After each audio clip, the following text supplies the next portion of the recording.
प्रार्थना। ओम असतो मा सद्गमय तमसो मा ज्योतिर्गमय मृत्युर्मा अमृतं गमय। ओम शांति शांति शांति।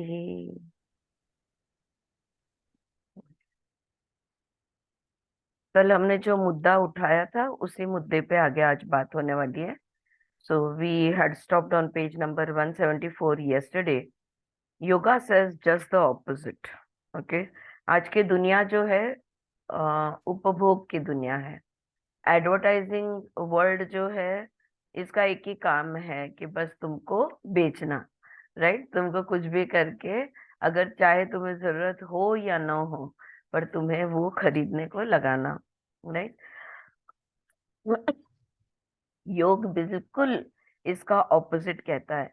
योग कहता है understand the needs, provide for them scientifically, aesthetically, beautifully, healthily, but in the psychological sphere see that wants are not created, because wants will complicate the realm of the needs, and people become incapable of discriminating the mind creating the wants from the needs of the body.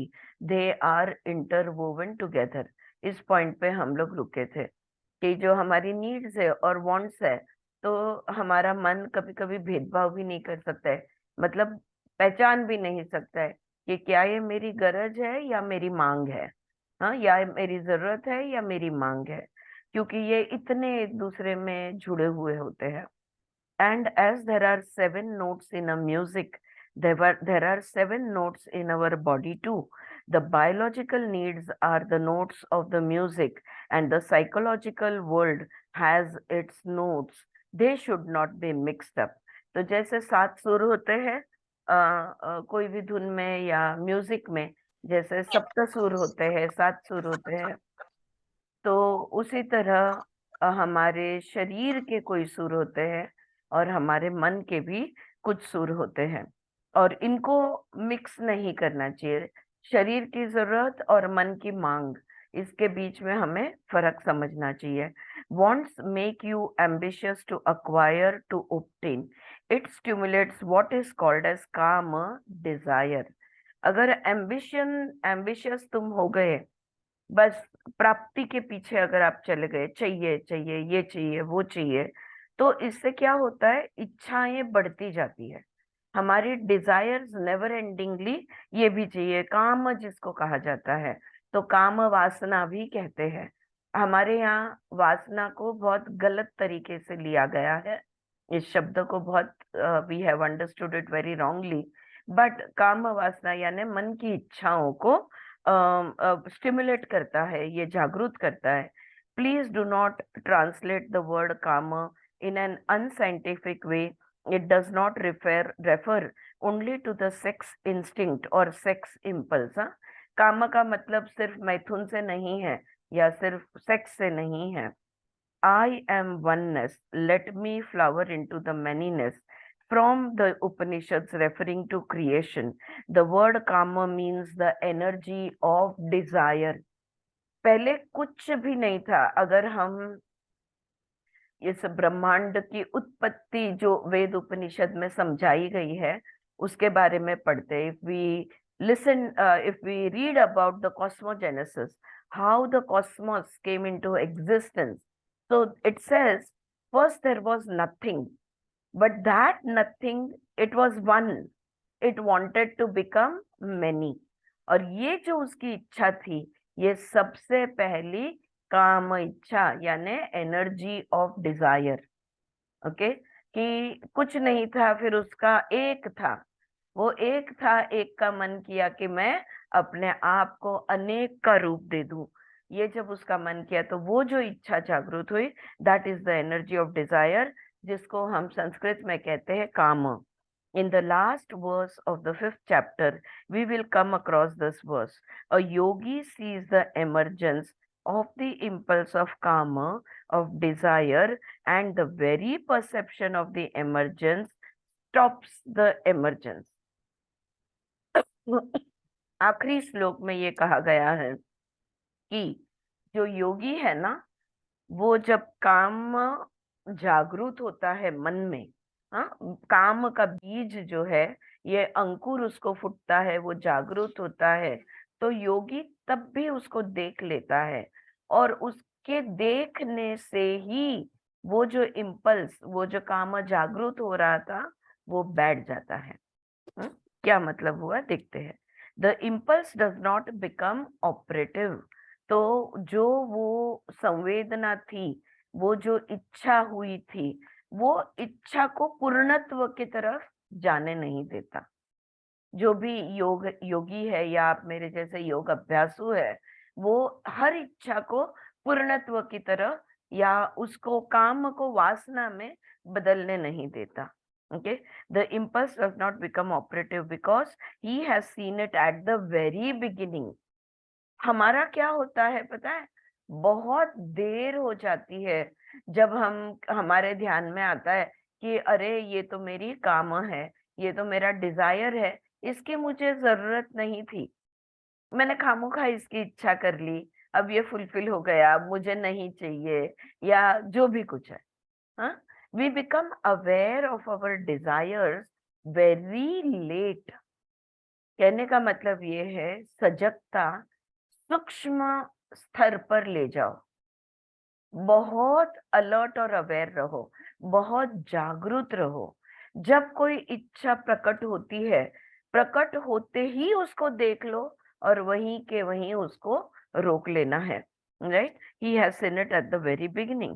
In this verse, we are dealing with the important teaching of yoga, that on the biological and the psychological level, we give too much importance to the conditioned and limited sensations and their interpretation, letting them develop into preference and prejudice, likes and dislikes, etc. This will be the source of misery. आज मैंने एक इच्छा की है, अगर वो इच्छा मैं पूर्ण होने देती हूँ, या उसको गति में जाने देती हूँ, या तो टुवर्ड्स फुलफिलमेंट अगर जाने देती हूँ, तो नतीजा पता नहीं। चाहे शायद पूर्ण होगा तब मुझे वो नहीं भी चाहिएगा, शायद पूर्ण होने पे मैं उसके नतीजे से खुश ना हो, शायद मैं खुश भी हो जाऊं लेकिन उससे मुझे और कोई तकलीफ हो जाए।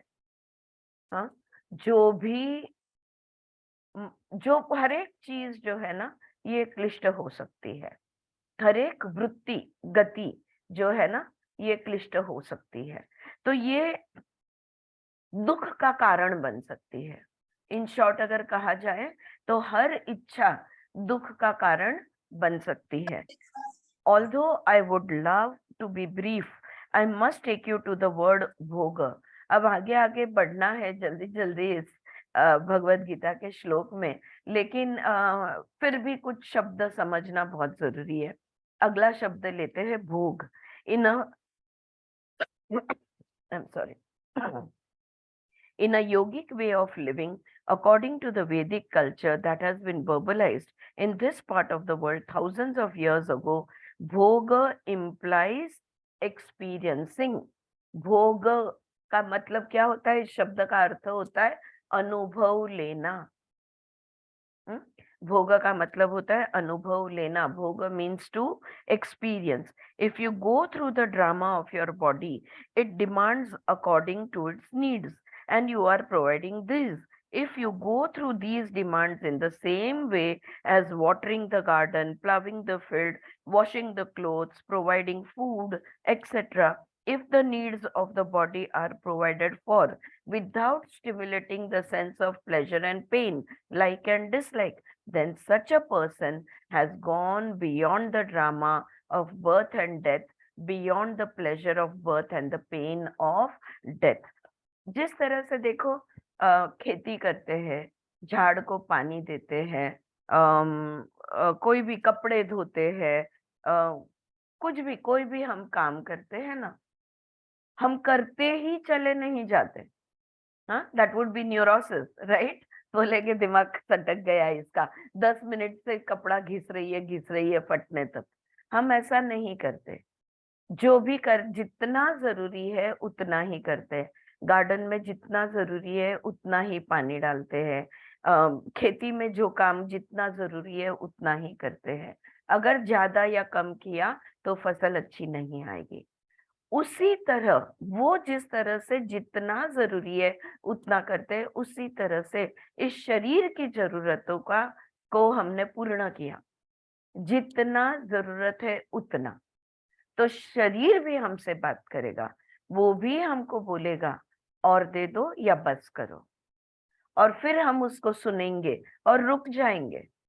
हाँ, हमारे यहाँ अन्न वेस्ट नहीं करना, आप लोग खाना वेस्ट कर रहे हो, उधर 1000 जन भूखे मर रहे हैं, लेकिन मेरे वो एक खाने से वो हजारों का पेट कैसे भरेगा, ऐसे रुजुता दिवेकर ने अपनी कोई किताब में पूछा था, which did make sense, you know how. मैं अगर वो मुझे अब मेरे को बस हो गया, लेकिन दोन घास अजून उरलेत, there is a little left, or I have had enough.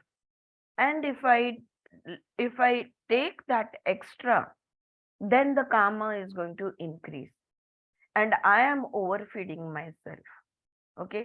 और इंसानों को ही खाना देना जरूरी नहीं है। हाँ, और भी प्राणी है, पक्षी है। आप अगर मिट्टी में भी डाल दो ना, तो हजारों जीवात्मा है, हजारों कीड़े मकोड़े है, 2 घंटे में सारा अन्न खत्म कर देंगे। Yeah. So there is so many Jivatmas who would like to finish what you have left extra, what you had extra, right?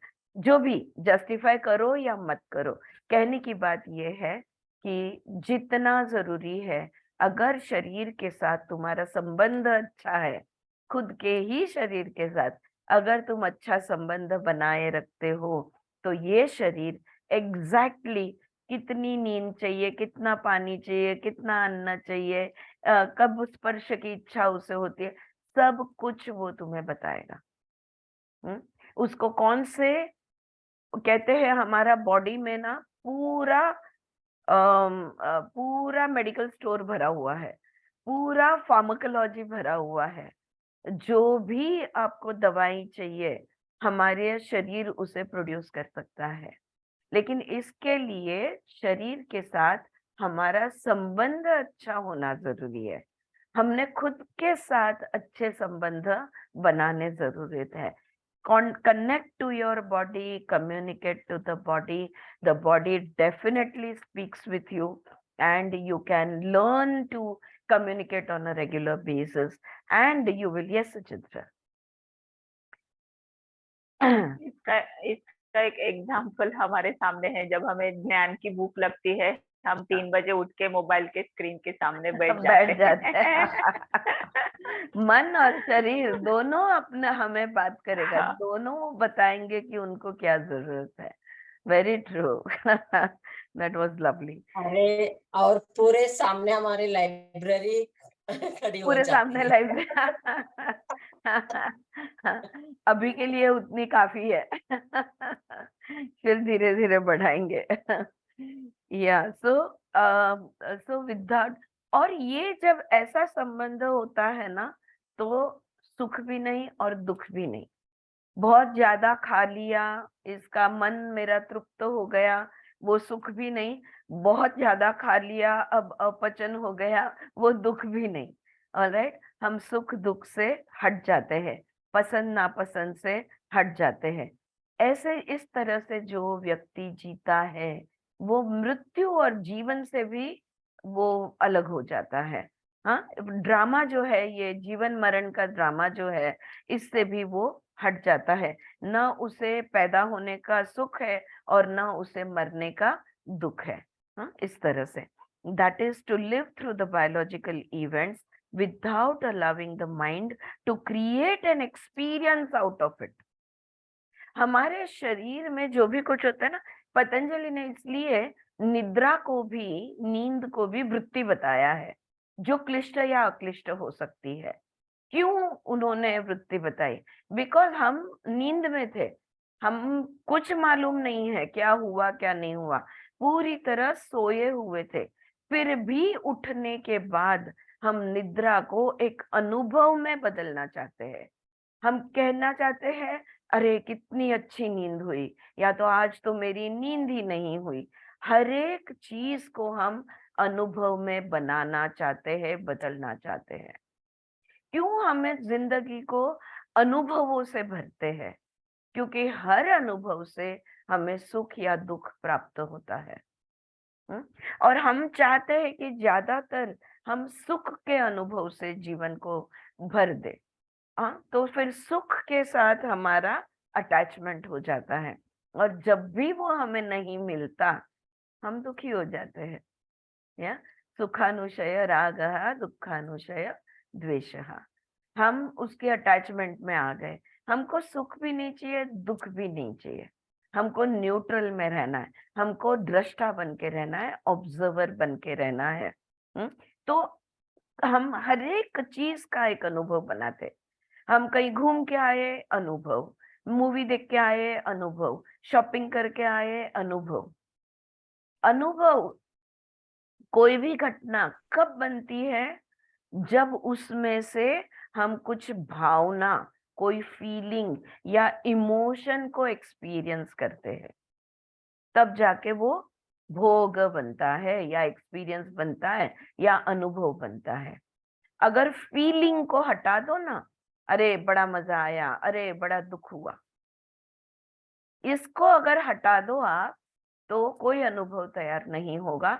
अगर अनुभव तैयार नहीं होगा तो उसके संस्कार कहाँ से तैयार होंगे? फिर संस्कार तैयार नहीं हुए तो नए कर्म कहाँ से होंगे? नए कर्म नहीं तो कर्म फल नहीं, कर्म फल नहीं तो कर्म संस्कार नहीं, कर्म संस्कार नहीं तो कर्म नहीं। जीते हैं, सब कुछ करते हैं, लेकिन आकर्मी रहते हैं। हाँ, अकर्मी रहते हैं। ठीक है, तो ये भोग के बारे में वो बता रही है। To live through the biological events without allowing the mind. अच्छा, सुख दुख कहाँ महसूस होता है? सिर्फ और सिर्फ मन में महसूस होता है। और ये मन जो है ना, ये हमेशा, हमने पढ़ा ना सोल विदाउट शेम, हमेशा ड्रामा खड़ा करना चाहता है। हर चीज का एक बहुत बड़ा वर्णन तैयार करता है, हर चीज का एक एक्सपीरियंस बनाना चाहता है। सो allowing the mind to create an experience, भोग, out of it, without allowing the mind to create the experiencer and the moment of the experiencing and the end product, which is the storing, which is storing the experience in memory. People glorify themselves when they talk of their experiences. किसका अनुभव? मेरा। कैसा था? ऐसा ऐसा था। नतीजा क्या हुआ? ये हुआ। तो भोक्ता जो है, भोग जो है, और उसका नतीजा जो है, ये सारी चीजों का एक बहुत बड़ा ड्रामा खड़ा हो जाता है। हाँ, उस एक्सपीरियंस को ग्लोरीफाई, और मेरे साथ ऐसा हुआ, ऑलराइट, तो वो ईगो को और फीडिंग हो जाता है। Either events take place in life and the mind provokes an experience out of the event and carves pleasure or pain out of it, or it goes through the event without the sense of bhoga, without the sense of experiencing, without yourself becoming the experiencer. हर एक क्षण, हर एक क्रिया, हर एक कर्म एक अनुभव है, पर अनुभव बनाना उसको जरूरी नहीं है। अगर तुमने तुम्हारी भावनाओं को उसमें उलझने नहीं दिया तो अनुभव बनेगा नहीं। होगा सब कुछ, पर अनुभव में उसका रूपांतर यानी भोग में उसका रूपांतर नहीं होगा। This is the crux of Brahma Vidya. Actually देखा जाए तो ब्रह्म विद्या का सार यही है। हाँ, इसलिए आदि शंकराचार्य कहते हैं ना, न भोजन न भोक्ता, उनके इसमें आत्मशतक में, कि मैं ये भी नहीं, वो भी नहीं, मैं सब्जेक्ट ऑब्जेक्ट भी नहीं, और सब्जेक्ट और ऑब्जेक्ट के बीच में जो होने वाला एक्सपीरियंस है वो एक्सपीरियंस भी मैं नहीं। आत्मा कहता है मैं ये भी नहीं, वो भी नहीं, और वो भी नहीं। That is the essential difference between a person who is a non yogi and a person who is a yogi. बस इतना ही फर्क है एक सर्वसाधारण व्यक्ति और एक योग व्यक्ति में। इतना ही फर्क है एक योगी और एक साधारण व्यक्ति में। क्या है? साधारण व्यक्ति हर चीज का एक बड़ा भोग बनाता है, और योगी जो है दोनों वही काम करते हैं, दोनों वही सब कुछ जिंदगी जीते हैं, लेकिन एक जो है सर्वसाधारण व्यक्ति जो है ये भोग में उलझ जाता है, और योगी जो है ये कोई भावनाएं नहीं पालता, इसलिए वो भोगी नहीं बनता, वो भोग में उलझता नहीं। A yogi has food and clothes and a place to live in. He uses languages, speech, etc. But when the inner movement in the person is involved, when one is attached or withdraws, one is inhibited, one is imbalanced, the yogi has spontaneous equanimity, which is sustained through the moment of relationship, through the events of birth and death, through the events of physical pain and agony. Yoga says it is possible to live with this outer world of objects and their energies, inviting the sense energies and their interplay without creating pleasure or pain.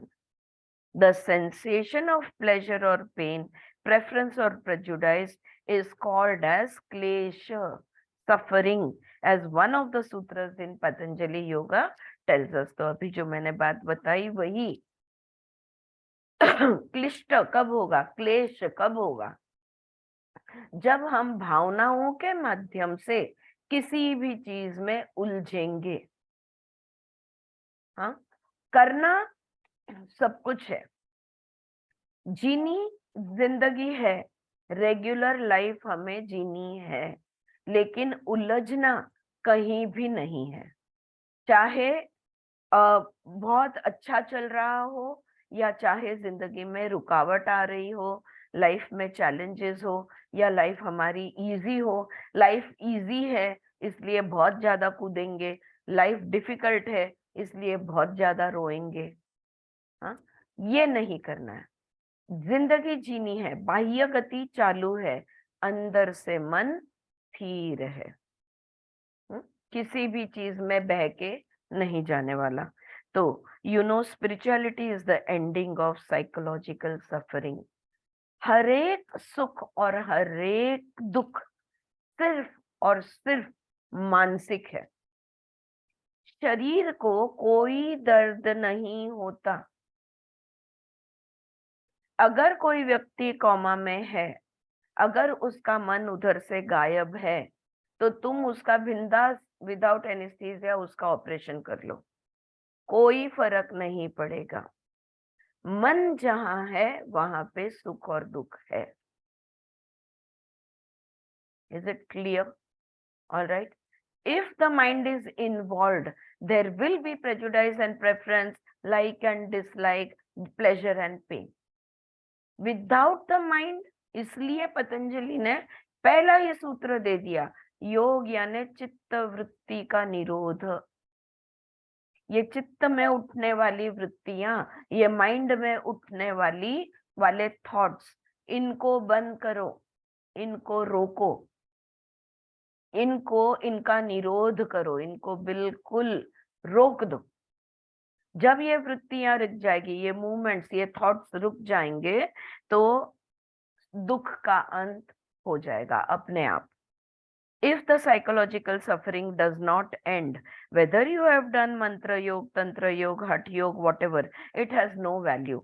True spirituality is for the ending of psychological suffering.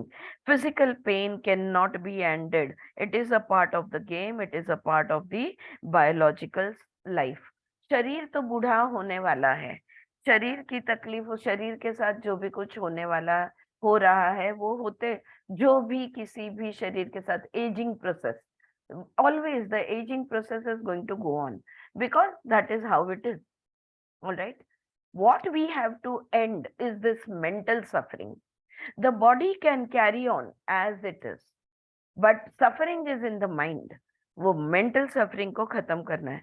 Understand that involvement which has a beginning in time and space, and that which ends in time and space, that which is born of limitation and moves through conditioning, is the source of misery and suffering. हमने कल इसके ऊपर काफी बातें की। अगर उलझ गए, अगर हम किसी भी चीज में उलझ जाते हैं, तो हर उलझन जो हमारी है ना, ये एक तो इसको कहीं तो भी शुरुआत है, कहीं तो भी अंत है, और ये क्षणिक होती है, और ये टाइम और स्पेस से लिमिटेड होती है। बस ये उलझन जो है ना, यही दुख का कारण है। अगर तुम सुलझे हुए हो, कोई दुख नहीं है। Clarity, no problem. Confusion, big problem. A student of yoga has a different perspective of the biological and psychological needs. तो योग अभ्यासु जो होता है ना, ये अच्छी तरह जानता है मन की जरूरतें कौन सी है और शरीर की जरूरतें कौन सी है। हाँ, खाना खाने के बाद भी अगर आप कुछ ढूंढ रहे हो या आपके पास बहुत है, फिर भी आप और खरीद रहे हो या ले रहे हो या चाह रहे हो, तो you know that this is not the body which is asking, this is the mind which is asking. हाँ, और मन कभी तृप्त नहीं होने वाला, वो हमेशा अतृप्त रहने वाला है। हाँ, तो ये मिक्स नहीं करनी है। The understanding shines like the sun in his whole being। और यहाँ पे कृष्ण कहते हैं कि योग अभ्यासु जो है, जो अपने शरीर की जरूरतों को बहुत अच्छी तरह जानता है और मन की मांग को भी बहुत अच्छी तरह जानता है, वो जो ऐसा जो समझ चुका है, ये जो समझदार है, वो सूर्य की तरह चमकता है। हाँ, प्रकाशमय होता है, चैतन्य से भर जाता है, उसका पूर्ण अस्तित्व एक सूर्य की तेज की तरह दिखता है। अब जब सूर्य आता है तब क्या होता है? What happens when the sun shines? You know, there is no darkness. Such a simple question and such a simple answer. सूर्य जब उगता है तब क्या होता है? अंधकार मिट जाता है, बस उतना ही होता है। हाँ, there is no darkness. In the same way, this understanding that has taken place in the consciousness of a student of yoga shines like the sun। तो ये जो योग अभ्यासु है, इसको एक समझ आ गई है, इसका सूर्य उदय हो चुका है। हाँ, तो एक समझदारी, the understanding, the intelligence, the wisdom has come in and so he shines like the sun. And then there is no darkness of ignorance. अविद्या का जो अंधकार था, ये मिट जाता है। डार्कनेस ऑफ इम्प्योरिटी, अशुद्धि जो थी, मिट जाती है। और इम्बैलेंस, और जो भी अव्यवस्था जो थी, इम्बैलेंस जो था, ये भी खत्म हो जाता है। It is a different life all together. ऐसे व्यक्ति के जीवन में, ऐसे व्यक्ति के मन में सदैव प्रकाश, उजाला रहता है। अशुद्धि बिल्कुल नहीं होती और वो बिल्कुल स्थिर बैलेंस में होता है। Those who through a holistic purification of the biological and the psychological have established themselves firmly in the inner equanimity, they have an invincible peace of consciousness. Though still in the physical body, they have transcended the drama of birth and death, pleasure and pain, and therefore they are liberated। यहाँ पे ये कृष्ण का, ये श्लोक में कृष्ण कह रहे हैं, जो ये जान चुका है, जो ज्ञान प्राप्त कर चुका है, जो शुद्ध हो चुका है और जो समत्व में स्थिर हो चुका है, ऐसे व्यक्ति के अंदर एक बहुत परम शांति रहती है। Okay, such a person who is pure, who is enlightened, and who is completely in balance, such a person, what happens to him? He experiences complete inner peace। आत्मिक शांतता का वो अनुभव लेता है। राइट, शरीर के अंदर है पर बिल्कुल शांत हो चुका है, और ये जो जन्म मरण का ड्रामा, सुख दुख का ड्रामा है, इससे, इस ड्रामे में से वो मुक्त हो चुका है। कुछ भी होने दो, अंदर से उसकी शांति भंग नहीं होती, वो स्थिर और शांत, स्टेडी एंड साइलेंट, रहता ही है। On this very planet, while being in the physical body, they have transcended the body. ऐसे व्यक्ति पृथ्वी तत्व पे है, शरीर के अंदर है, लेकिन परा हो चुका है। He has already gone beyond the physical. While being in the physical body, he has gone beyond the physical. They have transcended through non-identification, non-involvement, and non-attachment. तो कहीं किसी भी चीज का मोह माया से नहीं है, छूट गए हैं, उलझन नहीं है, छूट गए हैं, और किसी भी चीज से अपनी पहचान नहीं बनाते, उसमें से भी वो जो लेबल्स है, वो लेबलिंग से भी वो छूट गए हैं। ऐसे व्यक्ति को कहते हैं he has transcended. This is transcendence.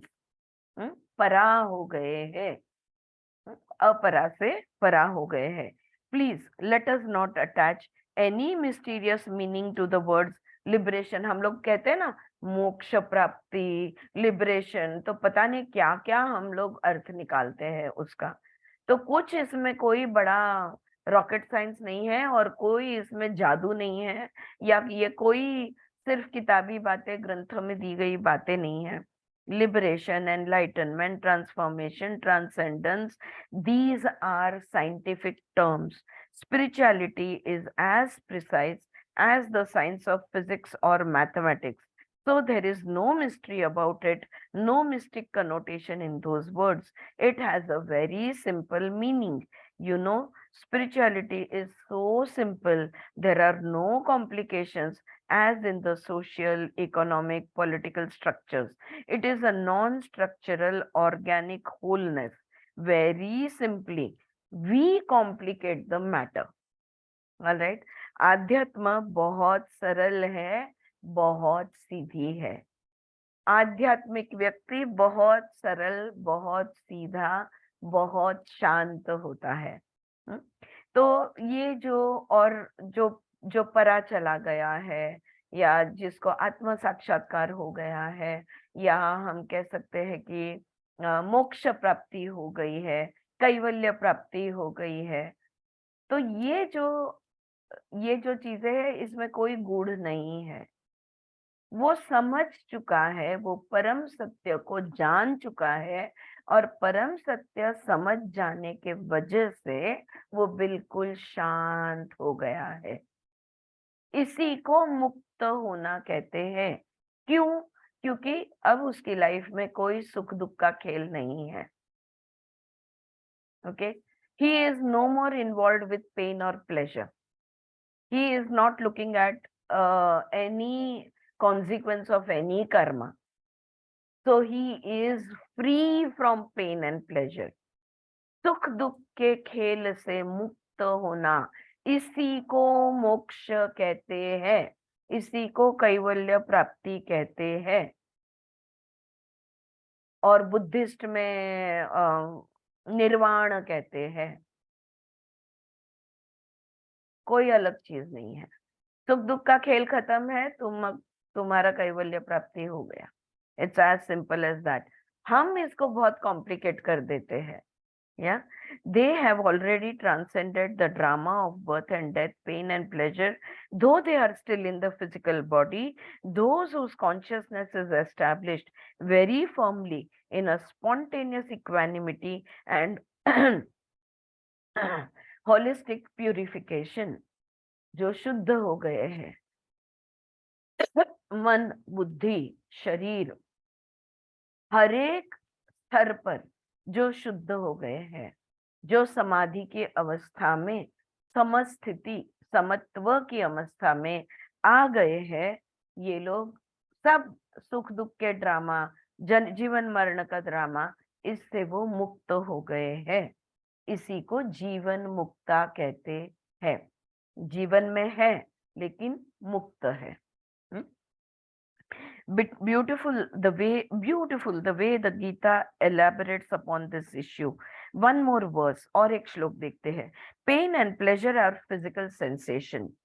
सुख और दुख है ना, शरीर में महसूस होता है। Okay, the agreeable sensation is called pleasure. जो अच्छा लगता है उसको सुख कहते हैं, और जो डिसएग्रीएबल सेंसेशन है, जो अच्छा नहीं लगता, it is called as pain, उसको हम दुख कहते हैं। बहुत सिंपल है, शरीर के कण कण में महसूस होता है। हाँ? ऐसा नहीं है मेरे पैर के अंगूठे में मुझे सुख महसूस होता है, हाथ के अंगूठे में दुख महसूस होता है। ओके, ऐसा नहीं है, संपूर्ण शरीर में सुख और दुख हमें महसूस होता है। जो अच्छा लगता है उसे हम सुख कहते हैं, जो पसंद नहीं आता, जो अच्छा नहीं लगता है, उसे हम दुख कहते हैं। संवेदना एक ही है। ऑलराइट, अगर मन को हटा दिया जाए तो एक लहर उठी, एक संवेदना चली, लेकिन मन नहीं है ना वहां पे, तो सुख या दुख में परिवर्तित नहीं हुई, संवेदना आई और चली गई। जैसे हम मेडिटेशन में कहते हैं, allow your thoughts to come and let them go. विचार आएंगे, मन को शून्य करने के प्रयत्न कर रहे हैं हम, मन को एकाग्र कर रहे हैं सांसों पे, विचार आएंगे, जैसे आएंगे आने दो और उसको चले जाने दो। ना हमें उससे लड़ना झगड़ना है, न विरोध करना है, और न ही हमें उनके साथ जाना है, दोनों भी नहीं करना। Right? So the agreeable sensation is called pleasure and disagreeable sensation is called pain. They are bound to happen on the physical level. When a thorn pricks the sole of the foot, whether you are a yogi or not, there will be pain.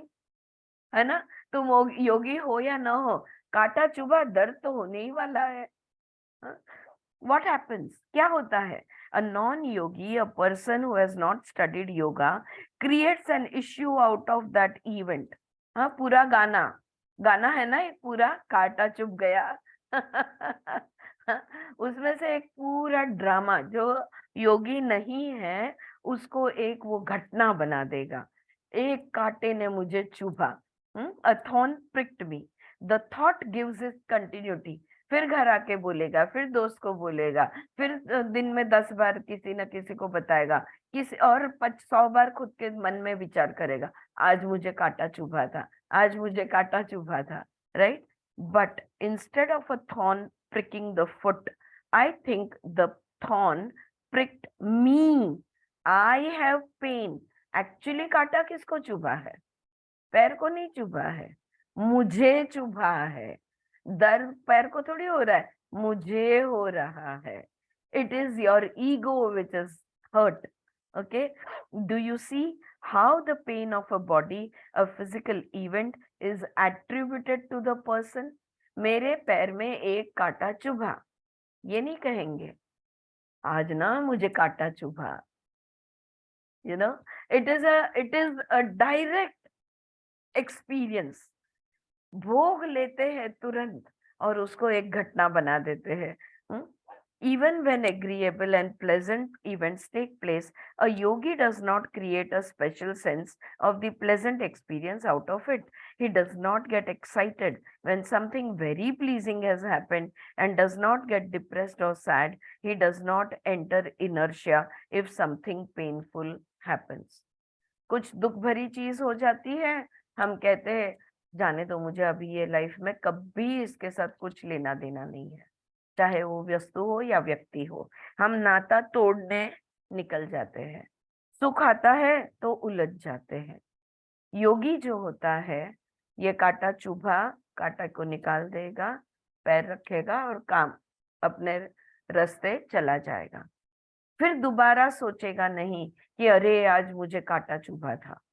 Okay, जैसे आप और मैं सोचते नहीं अरे आज मैंने brush किया था, रोज करते हैं, है ना?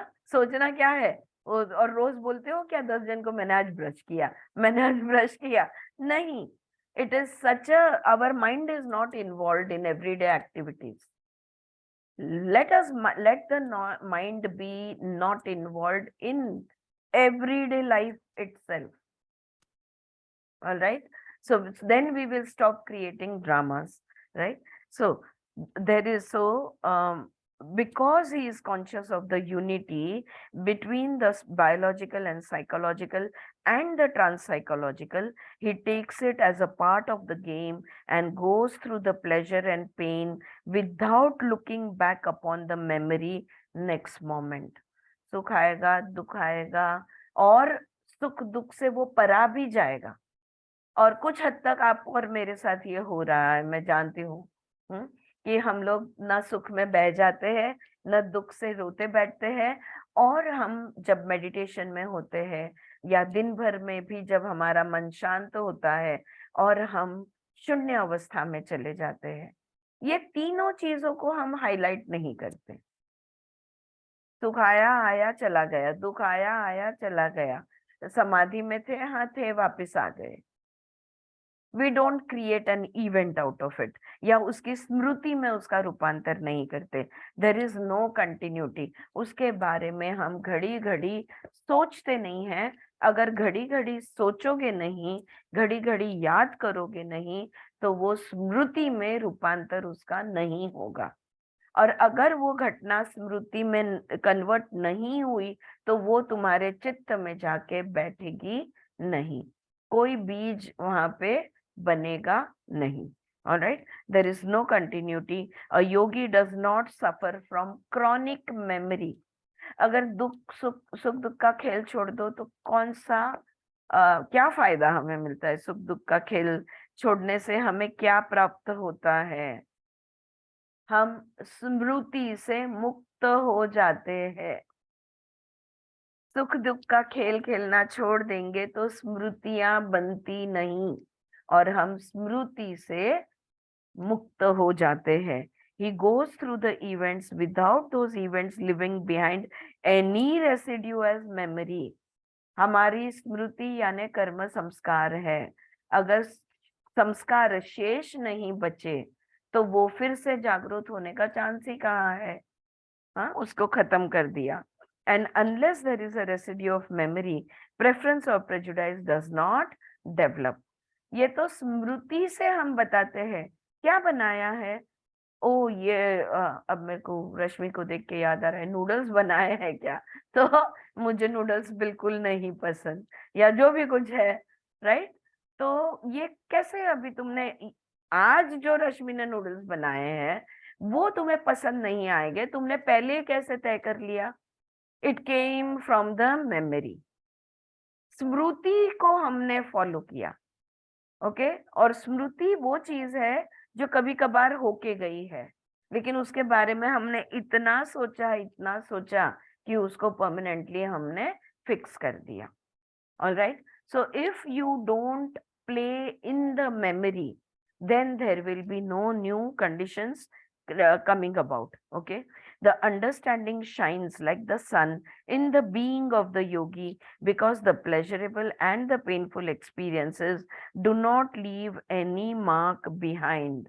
और जब कोई संस्कार शेष नहीं बचेंगे, न सुख की परछाई रहेगी, न दुख का आभास रहेगा, कुछ भी जब नहीं रहेगा, हाँ, कोई भी कुछ भी नहीं रहेगा, तो फिर ये कैसे होगा?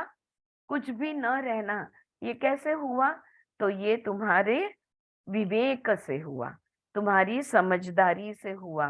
तो अब जब विवेक आता है, विवेक का स्वरूप क्या है? प्रकाश। हाँ, what does understanding imply? What is the expression of understanding? It is shining. Yeah, when you understand, you say, हाँ, मुझे पता चल गया. There is a shine. So like the sun, such a person who has developed an understanding, he shines like the sun. सूर्य की तरह ये व्यक्ति तब तेजस्वी बन जाता है। सूर्य की तरह तेजस्वी बन जाता है जिसको ये विवेक आ गया है। The consciousness, though in the individual body, is rooted in the cosmic consciousness, cosmic awareness. कहाँ से आई तुम्हारा विवेक? कहाँ से आया तुम्हारी सजगता? हमारे अंदर की सजगता या आई कहाँ से है? तो ब्रह्मांड से आई है। तो हम ब्रह्मांड में स्थित हो गए। जैसे प्राण है, हमारे अंदर प्राण कहाँ से आया? तो ब्रह्मांड का प्राणा ही हमारे अंदर आके इंडिविजुअल प्राणा बनता है। So the cosmic prana gets converted into an individual prana. Similarly, the cosmic light, the cosmic awareness comes into the individual awareness. Living in the individuated particular expression of life, living in the individuated personified flesh and bone body, the yogi is rooted in the awareness of the cosmic wholeness of life. ये योगी समझ चुका है कि ये जिंदगी जो है यही परब्रह्म परमात्मा है, तो वो जिंदगी जीता है बिना किसी क्लेश के, न वो सुख न दुख, कोई अनुभव में गिरता नहीं, बिल्कुल क्लेश मुक्त जिंदगी ऐसा व्यक्ति जीता है.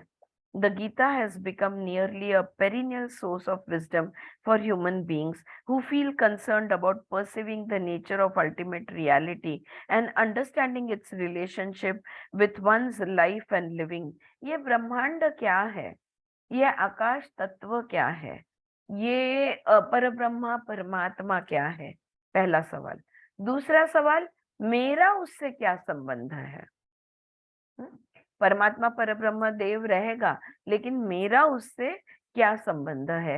ये सारे सवालों के जवाब गीता बहुत सुंदर तरह देती है. It is an immensely rich piece of literature written as poetry. It is more powerful than prose. काव्य में है, गीता है, गीत है ये, लेकिन किसी भी क्या बोलते हैं कहेगा गद्य पद्य, which is what? So poetry is पद्य. पद्य, हाँ, and prose is गद्य. तो किसी भी गद्य से ये पद्य है जो है ये ज्यादा प्रभावशाली है, हाँ, या ज्यादा पावरफुल है. Though it has the format of a dialogue, it is many times more serious than a philosophical treatise or a thesis. संवाद है कहने को तो कृष्ण और अर्जुन के बीच में एक संवाद है, लेकिन अगर कोई समझाए ना, कोई प्रवचन से भी ज्यादा प्रभावशाली है. If its treatment of the themes taken up in each chapter is not only logically flawless, but it would stand valid even after it has been verified by modern natural sciences. It is a verifiable individual and also collectively. परम सत्य है, तुम इसकी जांच पड़ताल कर सकते हो, तुम इसका जो you can test it. Individual level पे भी और कलेक्टिवली सबका मिलके भी.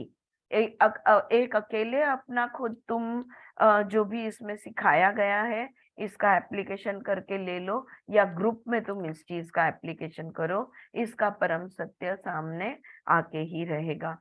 As we have seen, the Gita explores an alternative human culture, a culture of orderliness and harmony, which requires the psychology of cooperation instead of confrontation with one's body and brain and the outer material world, with the conditioning stuffed in our brain with the social structures which surround us.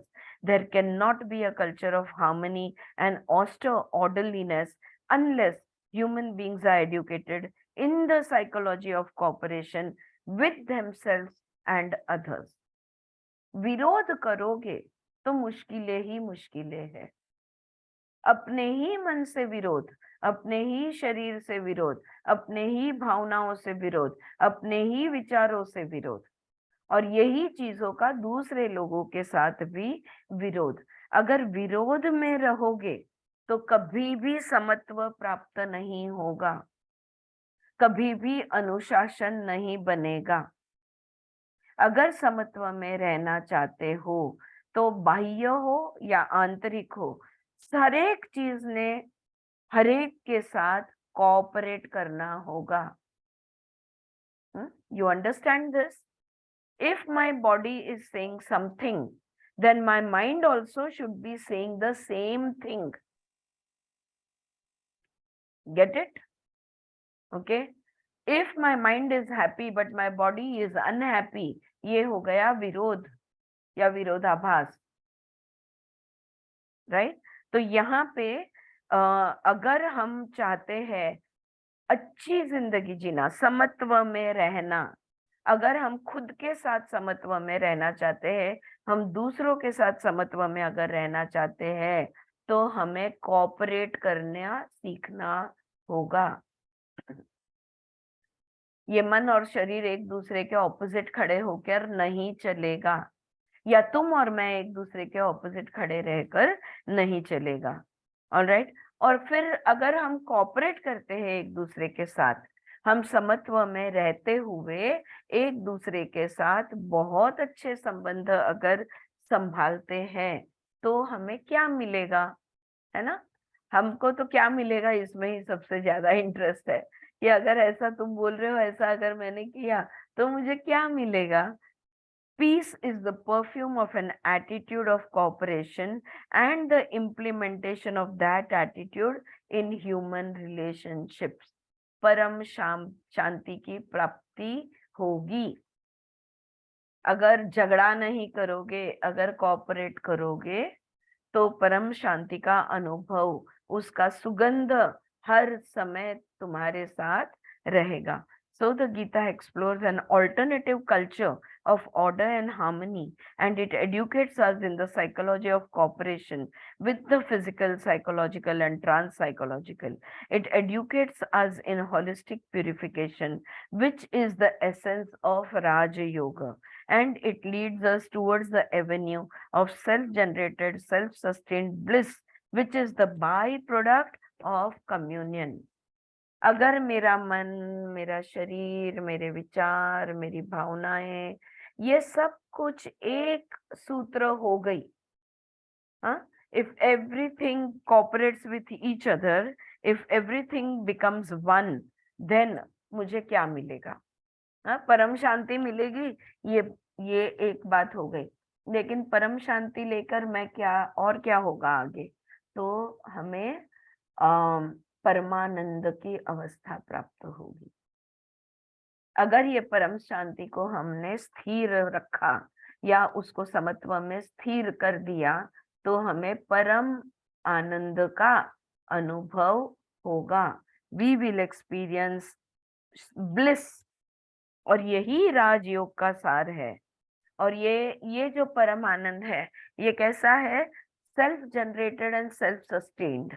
यानी क्या? बिना किसी वजह से यह आनंद महसूस होता है।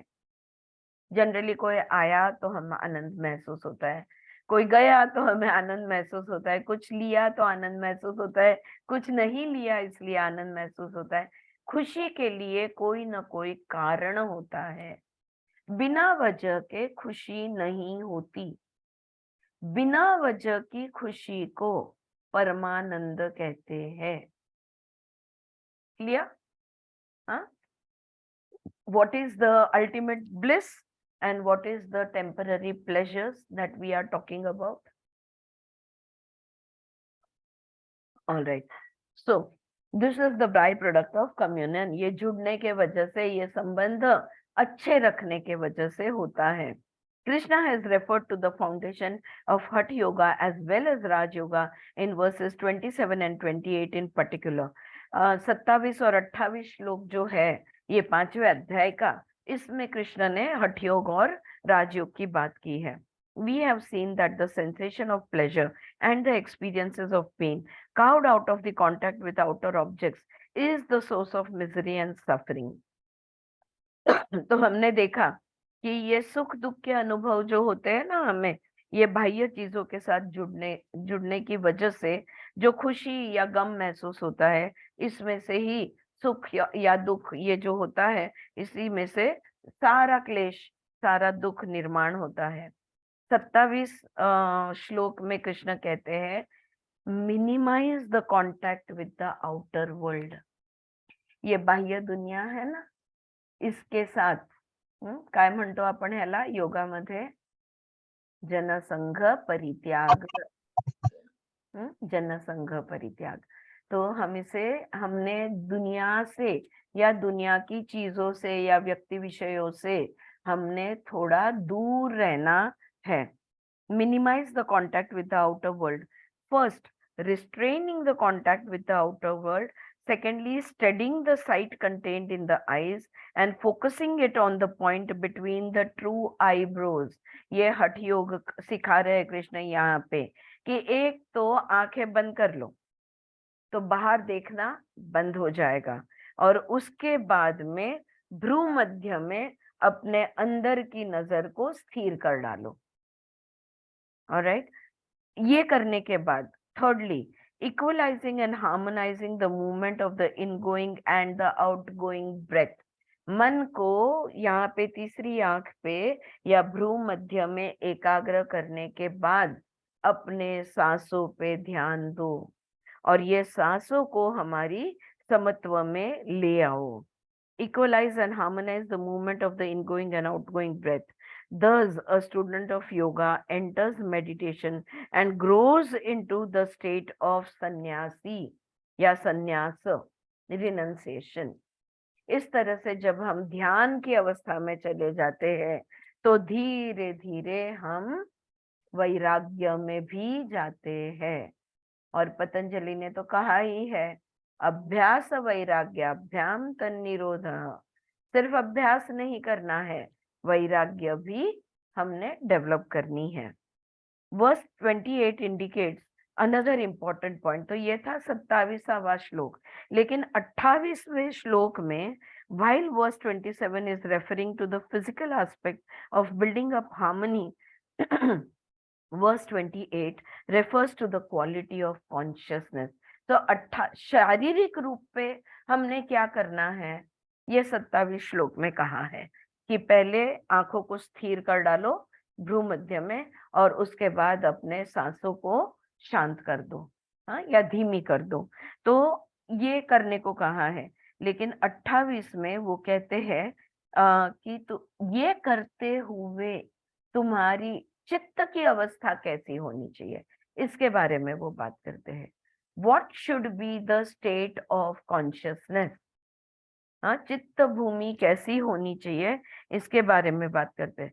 The movement of the thought stream, the thought structure is something in which to which we are addicted. देखो, अब विचारों की तो हमें, या विचार करने की तो हमें आदत लग चुकी है, और इतनी सख्त हो गई है यह आदत कि हम विचार किए बगैर रह ही नहीं सकते। The movement the movement of the thought stream, thought structure is something to which we are addicted. We want addicted. We want the thoughts, the wishes, the desires, the ideas contained in us to act upon something outside of us, or we like the external to act upon our thoughts, ideas, etc. We wait for that contact and interaction. There is a wish, a desire for doing something to the outer, maybe an object, an individual, and the outer doing something to us. The agreeable and disagreeable options we go on playing around with in our mind is something we are very much addicted to.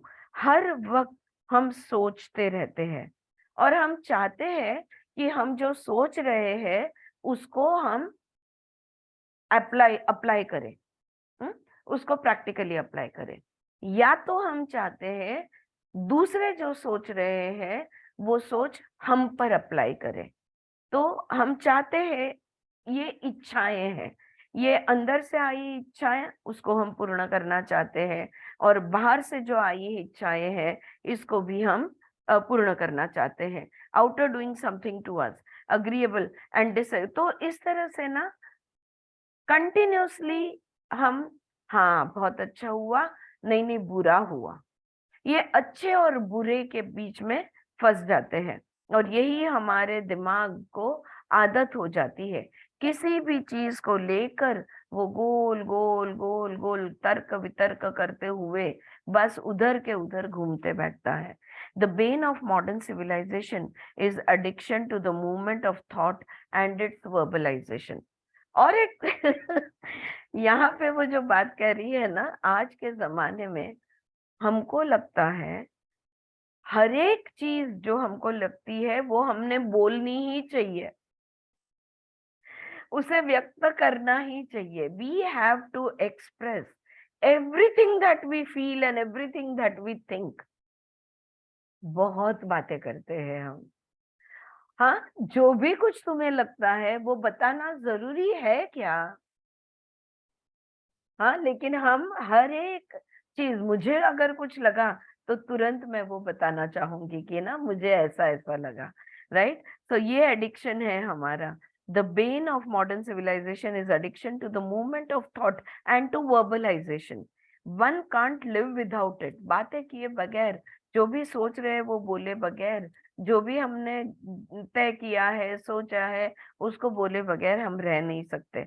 One feels that life is empty and there is something missing in life unless this interaction between the outer and the inner, not only physical but on the psychological level, takes place. That has to be renounced. तो ये जो संबंध बना रखा है बाहर का और अंदर का ना, इससे हमें छुटकारा लेना होगा। बाहर से आई हुई हर चीज के बारे में मैंने कुछ ना कुछ सोचना है, और फिर वो जो भी मैं सोच रही हूँ वो मैंने बोल के दिखाना है। क्या बोलना जरूरी है? क्या सोचना जरूरी है? क्या वो उतना इम्पोर्टेंट है? नहीं, लेकिन हम बोलते रहते हैं। तो इसका त्याग करना होगा, क्योंकि ये आदत से मजबूर हमें करते हैं। और इस चीज का त्याग करना होगा। वर्सेस 28 says, 28 नंबर का श्लोक कहता है, you may fix your gaze on the point between the eyebrows, you may harmonise the ingoing and the outgoing breath, you may minimize the contact with the outer world, but as long as you are addicted to the movement of the mind, you want the mind to move, you want the words and ideas in your consciousness to move towards something, or something to move towards you. That interaction has to be renounced. That addiction has to be renounced. If you want to follow the path of yoga, if you want the path of yoga to be revealed to you, then you will have to do this sannyasa.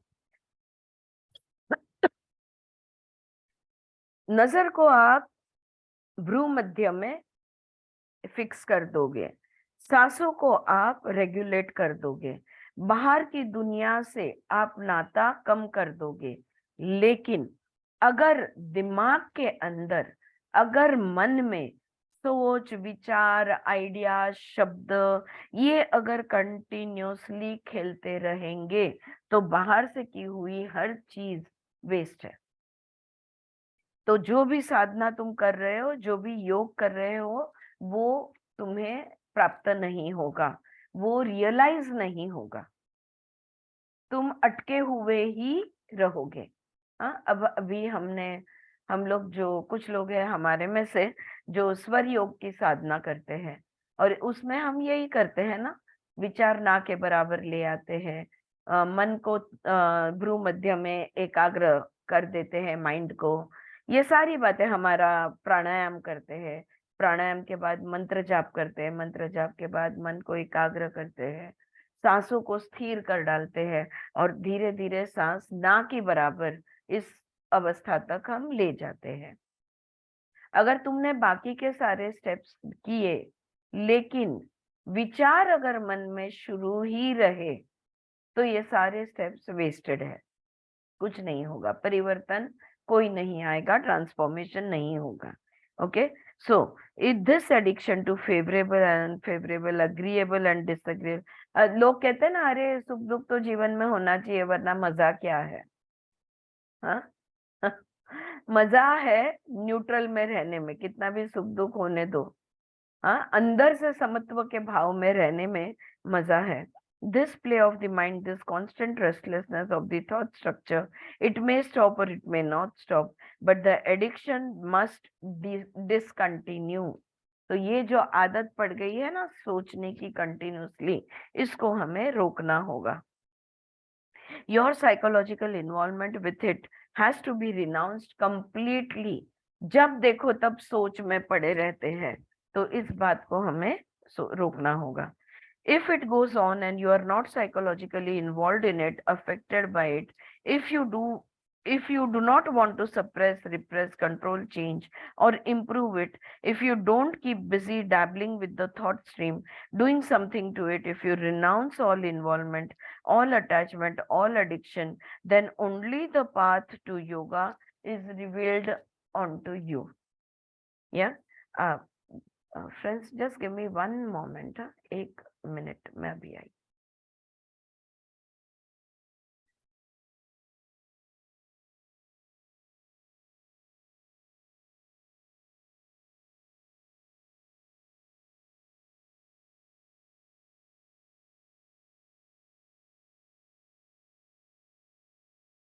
या sorry about that. Okay, सो यहाँ पे वो कह रहे हैं कि मन से अगर तुम उलझन में रहे ना, अगर मन तुम्हारा उलझा हुआ रहा हर चीज से, और या तो हर चीज को तुम या तो सुधारना चाहोगे, या तो बदलना चाहोगे, या तो उसको कंट्रोल करना चाहोगे, या तो उसको दबाना चाहोगे, तो दिमाग में, विचारों में हम ये चीजें करते रहते हैं. हम हर चीज को बदलने की कोशिश के बारे में सोचते हैं. अरे यार उसको कैसे सुधारूं, अरे यार वो कैसे मैं उसको चुप बिठाऊं, सप्रेस. ये सब चीजें हम सोचते रहते हैं. If you renounce all involvement, all attachment, all addiction, then only the path of yoga is revealed unto you. अगर हमने ये आदतों को छोड़ दिया, अगर हमने ये करना छोड़ दिया, आदत से मजबूर सोच विचार करना अगर हमने छोड़ दिया, तो योग की अवस्था अपने आप आएगी. अब हम सब जानते हैं योग यानी समाधि या समत्व. तो अपने आप हम योगी बन जाएंगे, हम समत्व में चले जाएंगे. या बस चित्त वृत्ति को रोको, इसको शांत कर दो, ये माइंड को बिल्कुल शांत कर दो, खाली कर दो, तो हो जाएगा. This is the brief meaning of verses 27 and 28. Chapter 6, which deals with Dhyana Yoga, is an elaborate commentary on these two verses. और अगला चैप्टर जो है ध्यान योग का चैप्टर है, अति सुंदर चैप्टर है. मुझे जो याद है तो ध्यान योगा का चैप्टर बहुत सुंदर उन्होंने एक्सप्लेन किया हुआ है. We must be aware that we are multi dimensional creatures, and therefore the order and harmony at the physical and psychological level will be taken up simultaneously. In chapter 6, Krishna takes up the physical in the first verse, and in the second next he takes up the psychological, and in the third verse he leads us towards the trans psychological. It is something very beautiful, these chapters of the Gita. तो अगला अध्याय जो है छठा अध्याय है. ये छठे अध्याय में कृष्ण हमें समझाएंगे कि कैसे हम मल्टी डायमेंशनल व्यक्ति है, या व्यक्ति मल्टी डायमेंशनल क्रीचर्स है, और मन और शरीर, ये दोनों को समत्व में किस तरह से रखा जाए. पहले कृष्ण समझाते हैं शरीर को समत्व में कैसे लाना है, उसके बाद मन को समत्व में कैसे लाना है, और उसके बाद वो धीरे धीरे हमें ट्रांस साइकोलॉजिकल यानी परा अवस्था में वो ले जाएंगे. और परा अवस्था में हम कैसे रह सकते हैं ये वो हमें समझाएंगे. और यहाँ पे ये 5वां अध्याय खत्म होता है, और छठा अध्याय है योगा ऑफ मेडिटेशन, ध्यान योग. हमारे पास ऑलमोस्ट 15-20 मिनट है. तो अगला अध्याय अगर हम परसों स्टार्ट करें चलेगा, और 20 मिनट हम थोड़ी देर मेडिटेशन करेंगे. चाहते हो आप, करना चाहते हो? All right, wonderful. Okay, so let us stop over here and we will read this chapter on Thursday. कल हमारा स्वर योगा का लेक्चर रहेगा और परसों हम इसको कंटिन्यू करेंगे. तो थोड़ा सा 15-20 मिनट का ध्यान कर लेते हैं. आज बहुत दिन हो गए ध्यान नहीं किया है हमने, तो let us just meditate. Alright, I want everybody to remove your glasses. चश्मा उतार के रख लो. पीठ सीधी करके बैठ लो. अगर आप लेटे हो तो पीठ को सीधी रखना, हाथ को सीधे रखना, और दोनों पैरों को भी सीधे रखना. पैरों को एक के ऊपर एक नहीं चढ़ाना.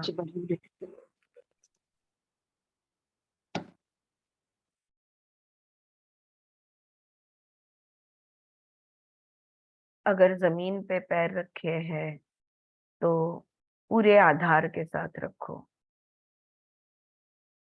पीठ सीधी होनी चाहिए, पीछे सरक जाओ, पीछे हटकर बैठो। जहां भी बैठे हो, जरूरत हो तो एक तकिया पीठ पीछे रख लो। धीरे से आंखें बंद कर लो। Gently close your eyes.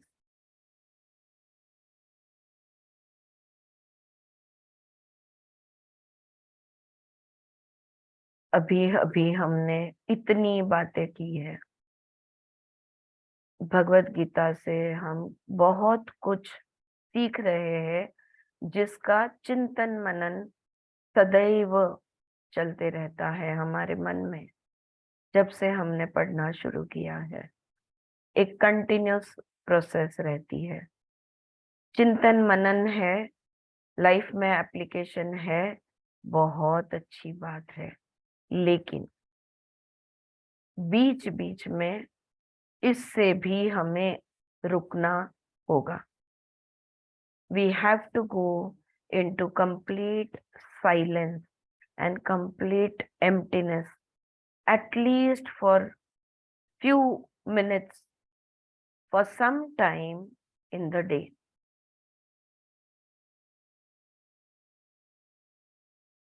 इसलिए ताकि चिंतन मनन बहुत अच्छी तरह हो पाए।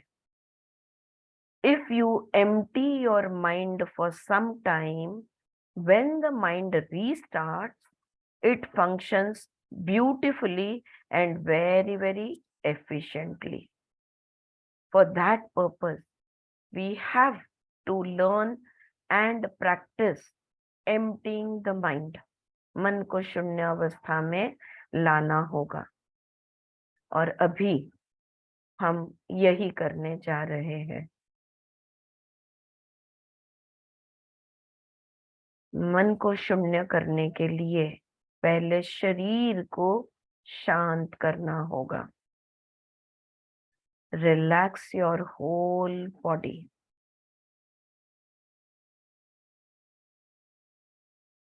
Scan your body from the top of your head to the toes of your feet. पूरे शरीर को देखो, क्या ये संपूर्ण रीत से शिथिल है? Is it completely relaxed? Just scan your body.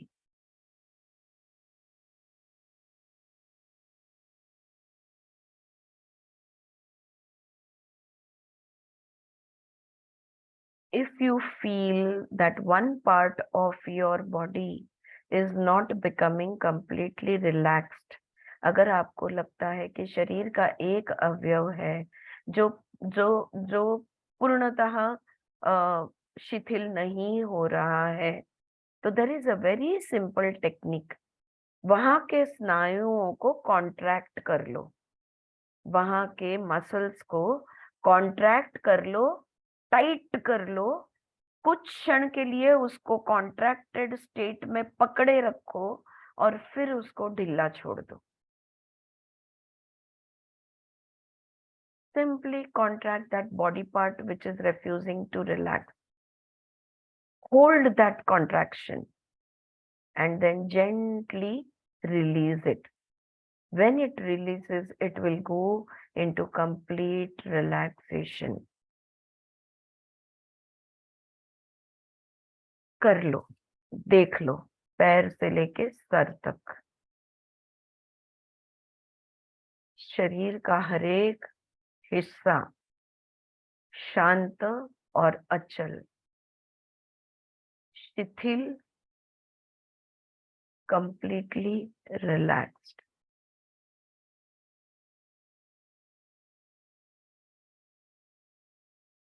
Watch it happen. Make it happen. And feel it happening.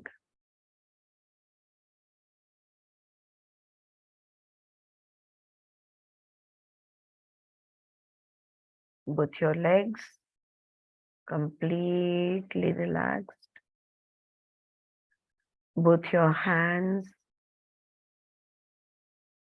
completely relaxed, hips, abdomen completely relaxed, chest completely relaxed, back, your whole back completely relaxed, neck completely relaxed, your head, skull, and your face completely relaxed.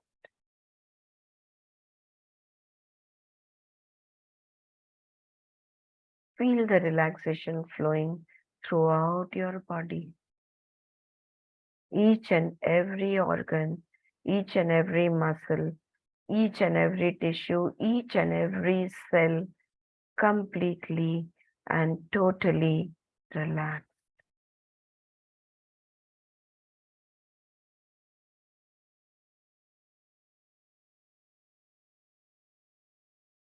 Now take your mind to your breath.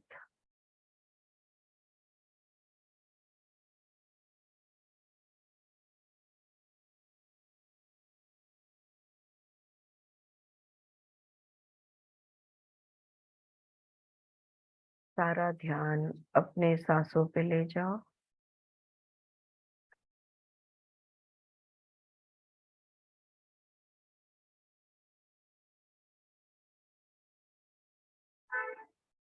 Do not alter your breath in any way. Simply observe your breath. सांसों को बदलना नहीं है, सिर्फ और सिर्फ देखना है.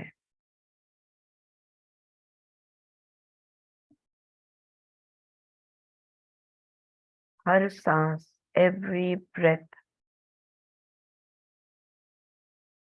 breathing in and breathing out. Become aware of your breath.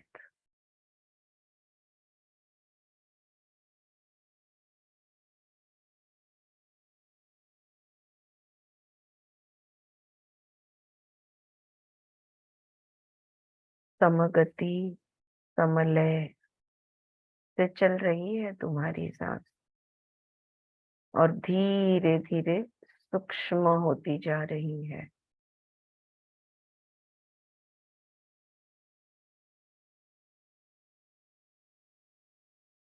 इतनी सूक्ष्म हो जाती है कि महसूस नहीं होती.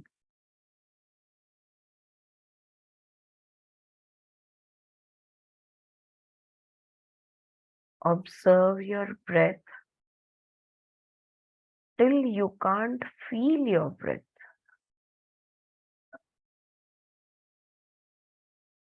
Till there is no breathing to observe.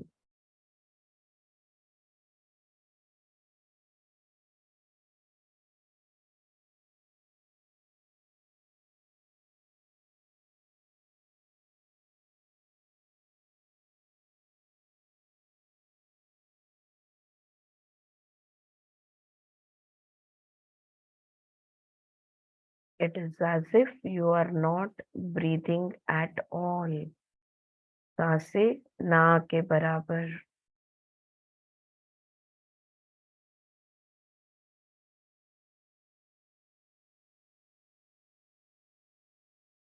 The breath does not need your attention anymore. So take your attention between the eyebrows, in the third eye, Ajna Chakra. Fix your gaze between the eyebrows. भ्रू मध्य में अपने मन को एकाग्र कर दो. सांस ना के बराबर हो गई है। मन को अब वहां पे कोई काम नहीं है, तो इस मन को उठा लो और भ्रू मध्य में स्थिर कर दो।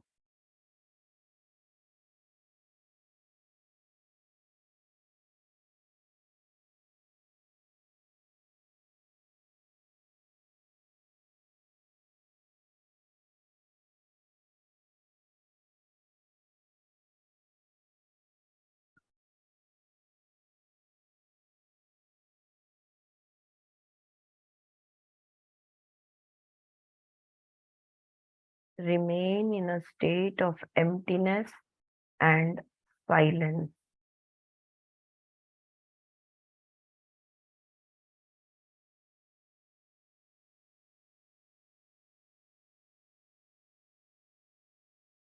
No words, no thoughts. The mind is completely still and silent.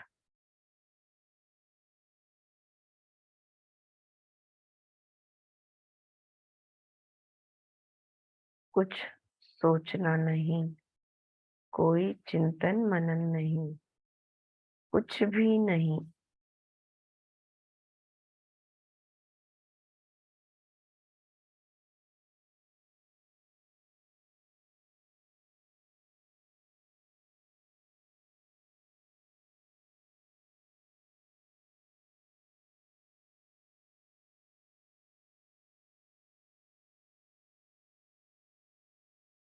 Just experience the silence and the emptiness.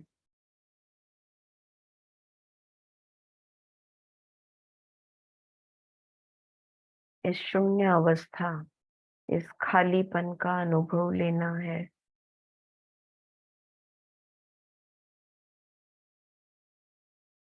हो सकता है कुछ क्षण के लिए अनुभव हो जाए और उसके बाद में कोई विचार आ जाए, कोई बात नहीं। जो विचार आया है उसको निकल जाने दो और फिर से शून्य अवस्था में आ जाओ।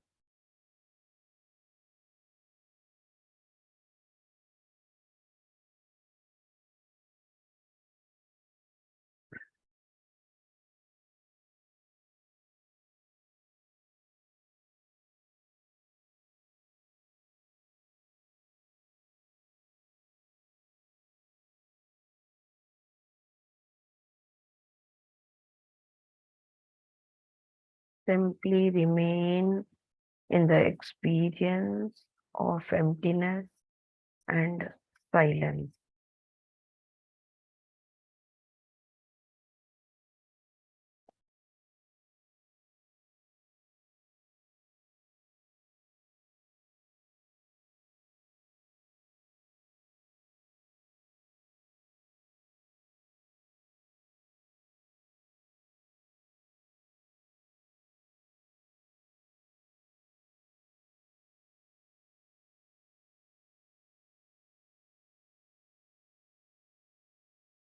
Just be there.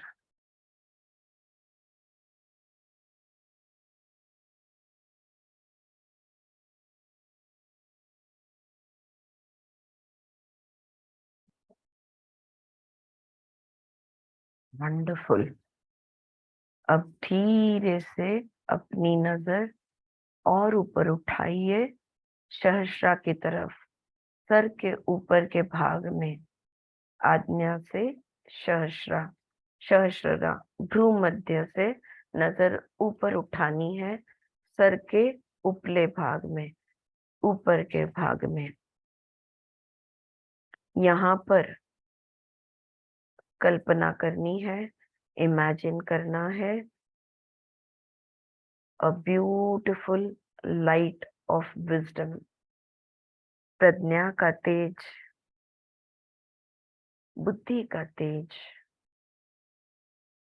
समझदारी का तेज। Just imagine a beautiful light on the top of your head. And slowly let the light spread into your body. ये जो प्रज्ञा, ये जो समझदारी का तेज है, ये जो समत्व का तेज है, ये तेज धीरे धीरे शरीर में नीचे की तरफ उतारना है। कपाल, पूरा चेहरा इस तेज से भर जाता है और धीरे धीरे ये तेज, ये तेजस्वी प्रकाश नीचे उतरता है गर्दन में, कांधों में, दोनों हाथ में बहता हुआ, पेट, छाती, पीठ, शरीर में धीरे धीरे नीचे उतरता हुआ, दोनों पैरों में फैल जाता है। See your body completely lighted up. See the light of wisdom spreading throughout your body, infusing each and every organ, each and every tissue, each and every cell of your body. You become a body of light. ये मांस हड्डियों के का शरीर अब तेज से भर गया है, एक तेजस्वी व्यक्ति हो गए हो, filled with this light.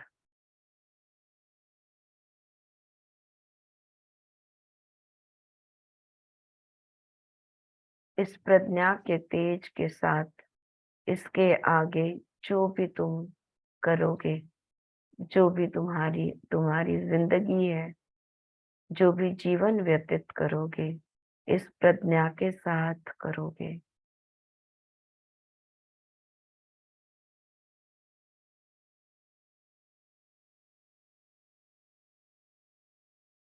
Feeling very light in your body.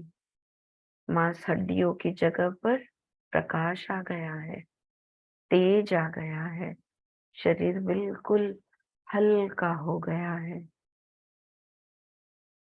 Feeling very light in your body, feeling empowered and enlightened, feeling grateful and humbled. बड़ी विनम्रता, बड़ी कृतज्ञता मन में एहसास लेकर अब धीरे से वापस आना है। We have to return, come back into the present.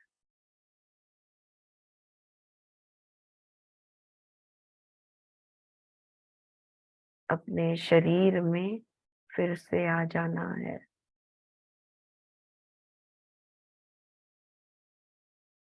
हल्के से सांसों को बढ़ा दो,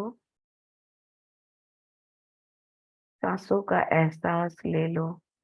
Become aware of your breath as you gently and deeply begin to breathe. Become aware of your body. यहाँ बैठे हो तुम, तुम्हारा शरीर का एहसास लेना है। Make gentle movements of your fingers and toes. धीरे से अपने हाथों की, पैरों की उंगलियां को हिलाना है।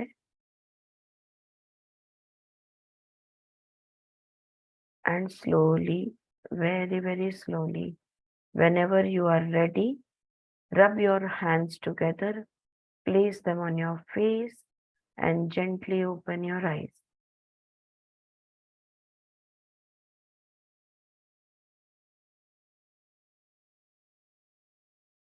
Take your time. Awake and alert, feeling very positive. Come back into the present.